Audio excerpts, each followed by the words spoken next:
संतान का, जो अपने को बड़ा ही ज्ञानी, बुद्धिमान, विचारवान, एक राजनीतिक दल में दशकों तक शासन और शोषण करने वाला व्यक्ति का पुत्र कह रहा था कि अगर पशु पक्षी, गाय बैल भैंस, बाघ शेर की जनगणना होती है तो जाति के आधार पर जनगणना क्यों नहीं होनी चाहिए। तो मैं आपको ये बताता हूँ कि वो व्यक्ति देखने में तो मनुष्य दिखता है, लेकिन उसका नस्ल है ना, वो गाय भैंस बैल से थोड़ा भी ज़्यादा नहीं है, क्योंकि अपने आप को गाय भाई भैंस ही समझता है। अगर उसमें थोड़ी भी बुद्धि होती, बाबा साहब अम्बेडकर से सीखा होता, तो संविधान की भाषा को समझता और बिना जाति, क्षेत्र, लिंग के भेदभाव के बिना केवल महान व्यक्ति बनने की कोशिश करता। फिर से कोई बाबा साहब अम्बेडकर बनता, सुभाष चंद्र बोस बनता, भगत सिंह बनता, चंद्रशेखर आज़ाद बनता। तीनों की जनगणना करने की बात क्यों नहीं करता है? क्योंकि ये भ्रष्ट पतित लोग सत्ता के लोभी हैं, जनता का खून पिया है, उनका खून का शोषण किया है।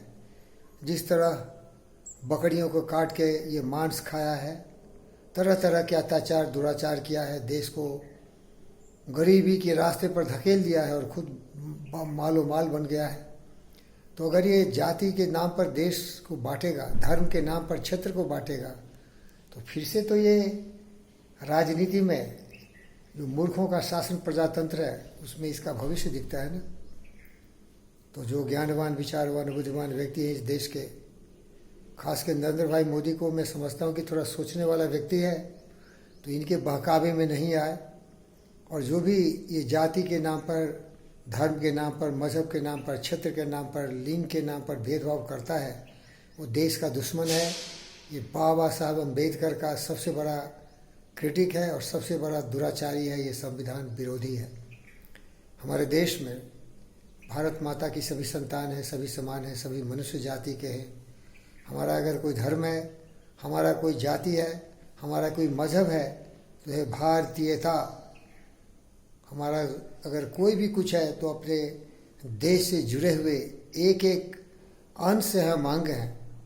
सारे पशु पक्षी जीव जंतु और मनुष्य एक साथ मिलके साथ जिए और भारत माता की संतान के रूप में अपने आप को प्रकट करें। यहाँ एक से एक ज्ञानवान, विचारवान, बुद्धिमान व्यक्तियों का जन्म हुआ और वो हमें यही सिखा के गए। ये विश्व अपना परिवार है, सारी आत्माएं समान है, उनके लिए समान भावना हो और सब खुशहाल हो। ये जाति के नाम पर ये आरक्षण कर रहे हैं, धर्म के नाम पर ये गजबे हिंद की बात कर रहे हैं, फिर से औरंगजेब की शासन लाना चाहते हैं। तालिबान से इनको ज़्यादा ही प्रेरणा कुछ मिली है कि तालिबान चंद हज़ारों में होके 4 करोड़ जनता पर शासन कर सकता है। तो हिंदुस्तान में जो 20, 25, 30, 40 करोड़ की संख्या में हैं हमारे दोस्त लोग, अगर अपने आप को चाहें तो वो भी सोच सकते हैं कि 15 करोड़ 100 करोड़ पर भावी होगा। उन भाइयों से, उन बहनों से, उन बेटी बेटों से मैं निवेदन करता हूँ, मेरे भाई, हम और आप एक ही हैं। ये जाति, धर्म, मजहब की बात भूल जाइए और बात करिए रोटी, कपड़ा, मकान, बिजली, सड़क, पानी, सबको रोजगार की बात हो। कम संख्या हो, खुशहाल परिवार हो। सर्वे भवन्तु सुखिनः, सभी खुशहाल हो, किसी को कोई विपत्ति नहीं हो, आपदा नहीं हो, किसी को दुख नहीं हो। यही ये फकीर योगी, वीरेंद्र योगी आप सबों का सेवक अनुरोध करता है। आपको सलाम करता हूँ, नमस्ते करता हूँ, धन्यवाद करता हूँ। ज्ञानवान, विचारवान बनो यार। ये जाति का हो या धर्म का हो या मजहब का हो या क्षेत्र का हो, इससे क्या फ़ायदा है? फ़ायदा तो है तुम हंसो हम हंसें, गले मिलें, एक दूसरे से प्यार करें, सबके घर में रोशनी हो, खुशहाली हो, सबके दिल और दिमाग में प्रेम हो। यही तो ज्ञान है भाई। ये जाति, धर्म, मजहब, क्षेत्र किस लिए?